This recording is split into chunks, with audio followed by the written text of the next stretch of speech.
This is the second episode in a four-part series about impact films, with filmmakers creating projects to bring awareness to a specific need or cause. Stories have the power to educate, inspire, and create change. Listen to hear stories and strategies from filmmakers who are making a difference with their films. This is the Faith and Family Filmmakers podcast, helping filmmakers who share a Christian worldview stay in touch, informed, and inspired. Quiet on set. Rolling. Today's host is Matt Chastain. All right, welcome to another, this is kind of a special episode of the Faith and Family Filmmakers podcast. As that fancy intro said, my name is Matt, and I am excited to be here today because we're talking to Tyler Sansom. Sansom, if I say it right, Tyler Sansom. That's correct. Not Samson, Sansom. Yep, that's the opposite of everybody else that's named this way. So. I bet you get that quite a lot. Well, Tyler is actually a recurring guest. He's been on before. You can go back to Tyler if you want to hear all the how did you get started in filmmaking and tell us what you've done, that kind of thing. You can go to episodes 83, which is Pastoring a Filmmaking Church, and 84, Film Distribution Strategies, which I need to go listen to that because film distribution is the hardest part of this whole business. But Tyler's a pastor and a filmmaker. He's based out of Corydon, Indiana. First Capital Films is his production company, and you probably know him from the movie I Can, which was, I think, a pretty big hit. A lot of people talking about how much they enjoyed that movie, I Can. But this is actually a special series, awareness films, and so that's why, Tyler, thanks for coming today to talk about your latest project. Yeah, I'm excited to talk about it. We've been doing this kind of strategy for a while, so it's nice to be able to talk shop with films for raising awareness on a podcast. Yes, sir. Well, I want to talk shop. I love talking shop. So your latest movie is about bringing awareness specifically to autism. So kind of tell me a little bit about how you were kind of inspired and led to go down that path. Yeah, so if you've made any movie that has done anything and you're on IMDb Pro, you get scripts all the time. That is just kind of part of it, unsolicited scripts. So we get maybe 10 or so a week. And then seasons right after film festivals, we get like maybe 30 a week. And so I don't always read them. Sad reality. That's what AI is for. You feed them to AI and tell me which ones of these are okay. That's not a bad idea. Right now I have a guy named Mark. That's not AI. He's an actual human. But Mark reads a lot of these scripts, or at least he sees them. He'll read a few pages, that kind of thing. And if they spark his interest, he'll read more. But there was a script submitted to us from somebody that knew Mark. That's about all the info I have on that. But the script was written by a father who was writing this as his basically his first ever script that he wrote. And it's a love letter essentially to his son, who is profoundly autistic, which is that's a beautiful sentiment in itself. But Mark has a 36-year-old low functioning autistic daughter named Julianne. And so when he got this script, obviously it just like tugged at his heartstrings. So he read it in one setting, and Mark's the type of guy that if he calls me and asks me to do anything, I'll do it no matter what. And so he was like, you have to read this script. I don't know if we'll make anything of it, but read it. So I read it in one setting, and then within a week we were meeting with the writer. It was one that I could just immediately see the ministry potential of giving a voice to parents who are the primary caregivers of their kids, who love them so very much, but also in a pragmatic stance. They see them as like projects, essentially. And that sounds harsh, but that's the reality of the situation for the hundreds of parents that we talked to during research. And so this script really does a nice job of not romanticizing autism, but actually portraying what it's like to be the father of a son who could go 0 to 100 in a second. So that's the premise of it. It's about a dad who takes his son on a road trip for Christmas. It's very creative. There's a talking polar bear in the film, and it's unlike any Christian film that I've ever seen. So I'm excited for people to finally see it. Now, you're in post-production, so you guys have already shot this thing, right? Yeah, we shot it over 34 days earlier this year. It's out at Kappa in post right now. And then the composer's working on the score currently. The composer, that makes or breaks a film, right? It's amazing how much that adds to it at the end. So how do you feel like it went? Like, are you feeling like because at the end of production, you always look back and go, did we improve what was on the page? And obviously you were very, very, very inspired by what was on the page. So how do you feel the production went? I feel like it went well. I'm very proud of this film. From a creative standpoint, it was the type of film that I've always wanted to make. I don't know if that makes any sense. So you make certain films because you know they're financially viable or to be able to continue doing things. This is one of those ones where it was both marketable, but also like as a kid wanting to be a filmmaker, it stretched the bounds of creativity and emotional expression. And so I was really excited to make it.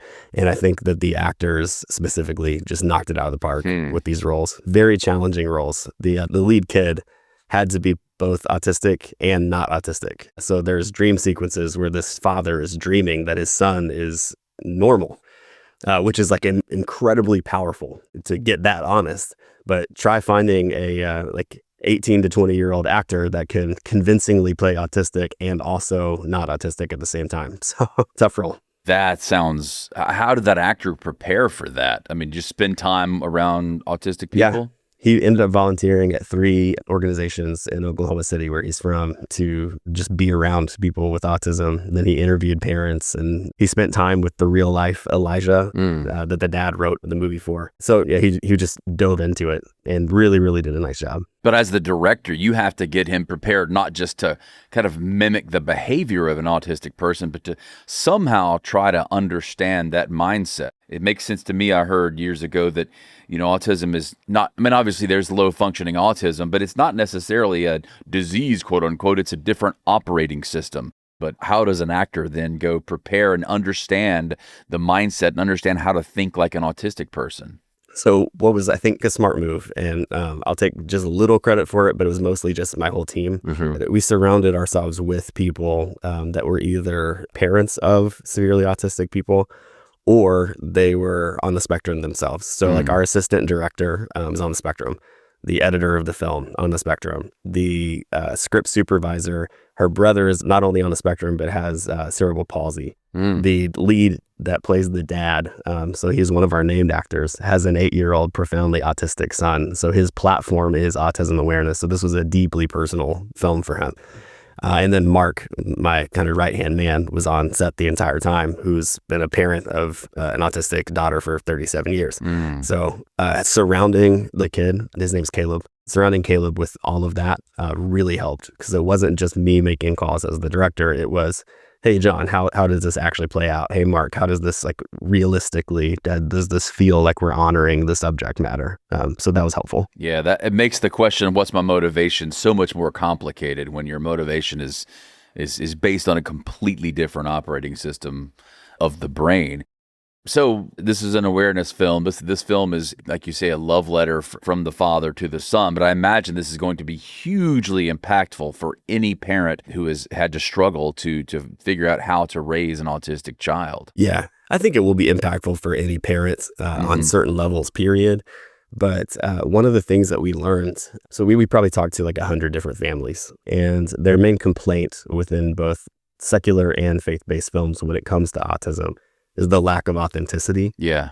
Because at the end of the day, there is no like wrap it up with a bow and there's this shiny package and everything's better. Everybody meets Jesus, and even the bad guy meets Jesus, and it's all good. Like for them, a win is just like surviving a day. Yeah. Because without something crazy happening, especially when it's someone that's profoundly autistic. So we're not talking about just like Asperger's or like different levels of spectrum. We're talking about like needs to be institutionalized, have 24/7 care, like profound autism.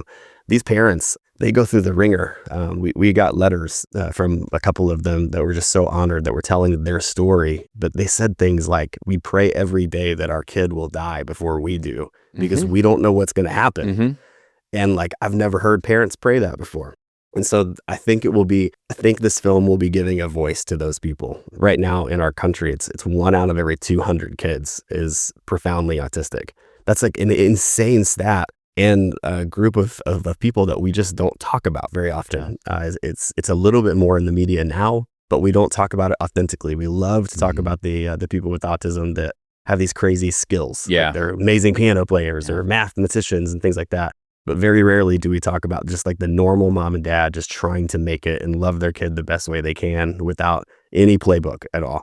And this film really steps into that. You think this film kind of helps provide, I don't want to say a playbook, but at least some kind of, this is what others are going through? Yeah, it definitely does not provide a playbook. It was interesting. One of our producers said that movies about autism or people with disabilities, they're hard to sell unless they're like some kind of crazy, amazing story, like A Beautiful Mind or something like that. Or even my last film, I Can, like she had a disability, but she was an All-American softball player. It's an easy sell. Yeah. And he was like, but when the story is just like, hey, this is hard and life is hard, but we're going to get like a look into someone else's life. He's like, that's harder to sell. But then I asked him, like, who's made that movie? Mm-hmm. And he was like, oh, I guess no one. And what we're finding, at least based on, we've released one teaser trailer that has about 500,000 views in a week and a half with like no ad dollars hardly put behind it. We're finding that these parents are really seeking a real life story just to simply feel like they're being heard. And I think there's a lot of power in that for humans. Like we all want to feel like somebody sees and hears us. And I think this movie, at minimum, doesn't give a playbook, but at least opens up a doorway for others to see that there are some people really struggling, but they're really trying.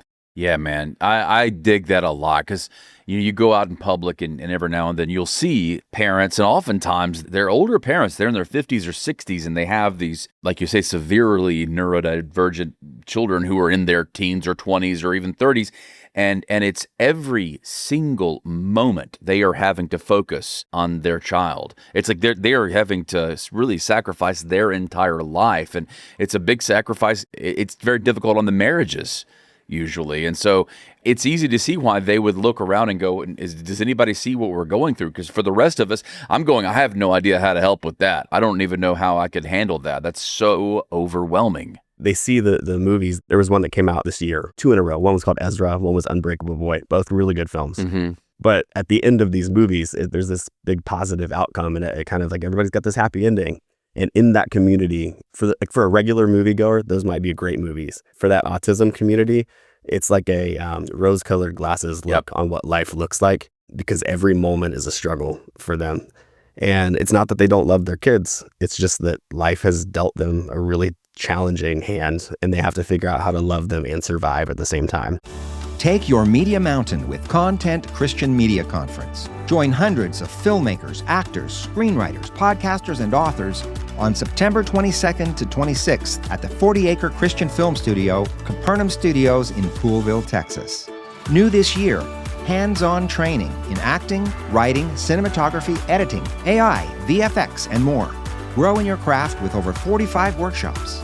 Also new this year, a full-day networking event specifically designed to help you make meaningful connections, grow your community, and build your team. Christian Media Conference has a 5-star rating. Go to christianmediaconference.com and discover the long list of world-class speakers, workshops, boot camps, and more. That's christianmediaconference.com. This brings up the age-old question in our industry in art versus marketing. Man, because the distributors want that perfect formula because that's what sells, right? But we all know that true art imitates life, and that's kind of what you've done. So you've kind of taken a risk here to make a film that's, like you say, more focused on telling the true story. And you may not get that Hollywood ending in the Hollywood formula, but what you will get, obviously, is a deeper connection to maybe a smaller audience at first in terms of the parents, but it's a growing audience, right? Because, I mean, you said 1 in 200 are severely autistic. That number has gone up severely in the past 3 or 4 decades, right? 1 in every 36 is on the spectrum. Like, let that sink in. Go to like any classroom in America. Yeah. That means at least one kid is on the spectrum in every single class. And that is wild to think like that wasn't the case when I was young. I'm a little older than you, but I don't know about you, but that seems to be skyrocketing. We had like special education classes and things like that. So I went to a very large high school. I knew a lot of kids who are on the spectrum, but it wasn't as big of a thing as it is now. No. And take all the politics and all that stuff out of it. Like the fact of the matter is that is the reality of the situation. So as the church, how can we step in and love on these people and help them and raise awareness for them to kind of be an advocate for people that don't really have voices or resources? Yeah. Well, let's talk about the specific strategies you guys are working on to kind of reach the autism community. Yeah. So we launched an initiative called ACT alongside of the movie project. So the A stands for awareness. The film will play a large part in that. But the C stands for community. And we started an online community for parents of autistic kids called Thriving Together. And it's grown so far to be about 300 parents, which is pretty good since we just launched it in January. And the connection part of the community aspect is that here in our town, we're doing like quarterly events for the parents. So like town hall kind of things. We brought in somebody that was a Medicaid expert or Medicare. I never can remember which one's which, but it's Medicaid, probably Medicaid. Yes, Medicare is Medicaid, for the old folks. Yes, Medicaid expert to teach them how to get like Medicaid waivers for their kids so that they can get better treatment, that kind of thing. So it's educational, but also community building. We hosted a special needs dance here for kids with autism and disabilities. But on the other side of the building, we had a VIP, very important parents event where we loved on the parents of those people too. And then the T stands for touch. So those are very specific touch points within our community first. But the 5-year plan is that we make this replicable and partner with churches all over America to start their own form of ACT. So touch could look like something as simple as creating a respite team for parents who need to go to the grocery store and have somebody watch their kid for a couple hours, or something as hard as figuring out a way to start a like a home that has the resources that's needed in the community where we live. So we're thinking big on this thing. But ACT is a 5-year commitment from our church and from our production team. So that's coming alongside of the film. That has nothing to do with like the distribution strategy and all that stuff.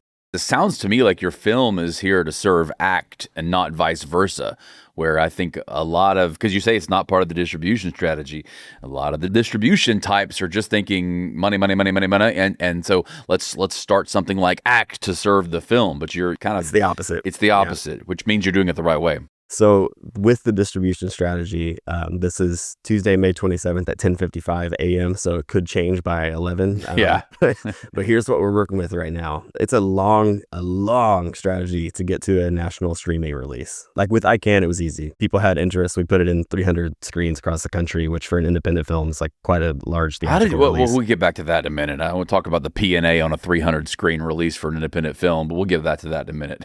Yeah. So right now what we're looking at is targeting specific cities for a limited theatrical release that either have connections to the film, so that would be like actors, producers, that kind of thing, or that have significant autism resources. So like cities that are already pushing the narrative forward with raising awareness for this. So an example of that would be Minneapolis, Minnesota.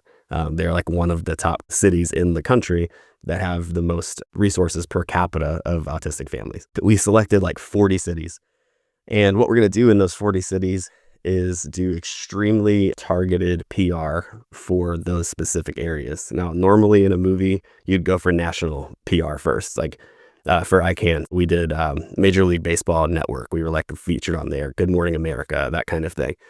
But for something like this, we want to promote it essentially as an event rather than as a movie release.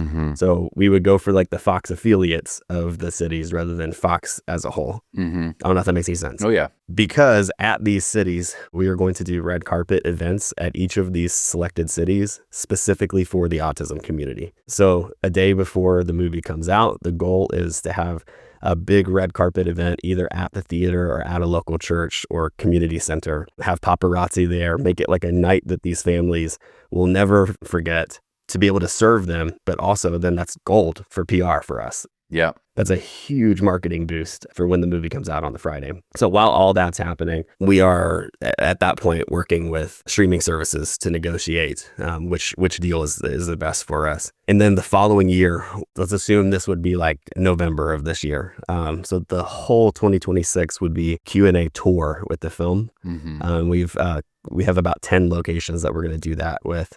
Where you looking for partner organizations who already exist to kind of... Partner organizations like Night to Shine, things like that, where we could partner with places that already have an interest in serving the autism community, and then take a producer and an actor or something and show the film, do a Q&A with the people there, serve that community, but then empower them to basically be a street team, like a word of mouth marketing team, all leading up to a big nationwide streaming release, which is when we would put a lot of our money into like a national PR, national marketing, that kind of thing. But at that point, we have a year's worth of question and answer events, red carpets, all these different events that we're lining up, and ACT that serves as a pretty fantastic electronic press kit for public relations.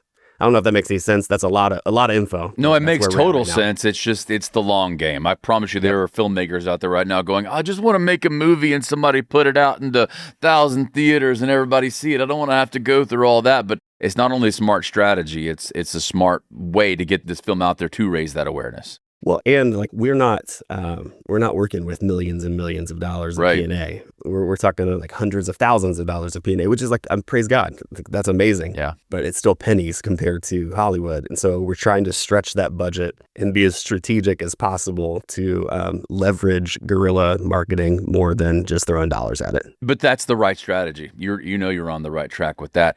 This is a kind of a weird question, but you mentioned respite care earlier. I mean, do you have respite care kind of built into this specific strategy? Because I'm thinking that, these parents who are going to want to go to see this, I would think that, their children who are severely autistic aren't going to be able to sit through a 2-hour movie. Yeah. So couple things. We partnered with an organization called Christian Alliance for Orphans during the I Can Pay It Forward campaign. They actually do respite care training for foster care, but we're working with them on potentially doing some respite training for special needs. And they're a nationwide organization. They have a local chapter here in Louisville. But that would be an option. But also partnering with here it's called Blue River Services. So it's an organization that provides homes and even jobs for autistic individuals, all kinds of resources. They have partnered with us for each of the touch point events that we're doing for ACT locally. But most cities that we've picked have an organization like that. So we're really going to try to leverage partnering with them to provide not necessarily respite, but making it the best experience possible for where the parent and the kid can come see it. So like sensory showings, opportunities to have like a room where if the kid needs to leave the movie for a minute, maybe a worker can take them out, that kind of thing. That's a lot to think about. Oh, we're trying our best to think through it. We're not a huge team, but everyone's firing on all cylinders. So what's your goal at the end of this? If you say that in a year or two, we say this film accomplished blank and that is our goal, what is that? I think probably the goal for us from a pragmatic standpoint would be to figure out how to replicate this ACT ministry and try to minister to people who don't feel like anyone cares about them, which has been kind of the consensus of talking to these parents of autistic kids, and figuring out how to do that across the country. But then from a spiritual standpoint, like if I liken it to anytime Jesus said someone's name, or even like when the bleeding woman came and touched him and he said like, girl, like just acknowledging them had so much power within the Gospels. And so for us, if we can acknowledge and give a voice and a name to some parents who are on the brink and like feel like they have nothing left to fight for and are like on their last stand, I think that's a win for us. If we hear stories of even just one of those that said, hey, I watched this film and I at least have a little bit of hope now that I'm not alone and that somebody cares, that's a win. That's huge. I love that. Well, it seems to me that anyone who's thinking about how do I get into producing an awareness film like this, the big picture is start with that idea that this film should serve the cause, not the cause serving the film. I think that's the very first step, because that's what I'm hearing from you over and over and over again here, is that the film is here to serve the parents and to serve ACT more than vice versa. In a society of capitalism, it's very easy to find a cause that people seem to be interested in and leverage that for personal gain. Just if you're going to make an awareness film, you just got to always check yourself if you're serving two masters or not. We have that conversation all the time as a production team. We have that conversation during I Can. We're going to continue to have the conversations over and over and over again, because there's a reason why Jesus talked about that so much, talked about the power that money and the pursuit of power can have over one person. So if you're going to make an awareness film, do it for the right reasons. Like you said, serve the cause and not use the cause for leverage. Yep. You can seek and serve truth, or you can seek and serve power. Guess which one Jesus wants you to serve. When we put together the meetups, we wanted to be very strategic with the approach, thinking about the obstacles. Where are those things that would actually make the greatest impact? I just wanted to say thank you, Jacqueline. You guys having everything so organized. I went on the website last week. I was able to sign up. All the instructions worked. Everything was seamless. And I have not had an experience where it's been this seamless ever. Also, I've already met some amazing people on this, and I love the format. You teach us a little bit, and then we go into a separate group with just a few people. It takes away some of the anxiety if anybody has anxiety about speaking in a large group. And also, I've gotten to really know people beyond just that's your name and your face. And some people I knew already, which is also great because there's so many people here from the industry that just have amazing experience in all areas. I've met writers, I've met actors, I've met producers. Today, I was with somebody in a room who actually does editing, and that was such a great perspective. Join us on Thursday mornings for our FAF Association meetings. We've got networking opportunities, masterminds, and more. Find the schedule on our homepage at faffassociation.com or find the link in our show notes. Tyler, hey, man, this has been great. Thank you so much. Remind me of the name of the film again, just so people can look it up. And how do we see the trailer? How do I get to you into the film? Yeah, it's called Learning You. So not like the letter U, but YOU. Recently renamed from Merry Christmas Elijah. So some people would have already heard of it as Merry Christmas Elijah. It's got a decent amount of social media following at this point. But yeah, we're on Instagram and Facebook at this point. We'll launch YouTube closer to the release date. But you can see the teaser on either Instagram or on Facebook, and then be looking for it sometime this fall. Learning You, YOU. Let's all go watch that trailer and let's be on the lookout. It'd probably be a good idea for you to follow it on Instagram and Facebook so that we can know when the release is and when it's coming to a screen near us. Well, Tyler, man, thank you so much for what you're doing. Let's all get behind this and support ACT. And yeah, just God bless your entire cause. Thanks, man. I appreciate you guys having me again. Absolutely. Thanks for listening to the Faith and Family Filmmakers podcast. If you've been enjoying this podcast, take a moment to follow or subscribe on your favorite podcast player so you don't miss an episode. And if you'd like to support the production of this podcast, you can leave a tip at faffpodcast.com/support. Bringing filmmakers together for faith and family.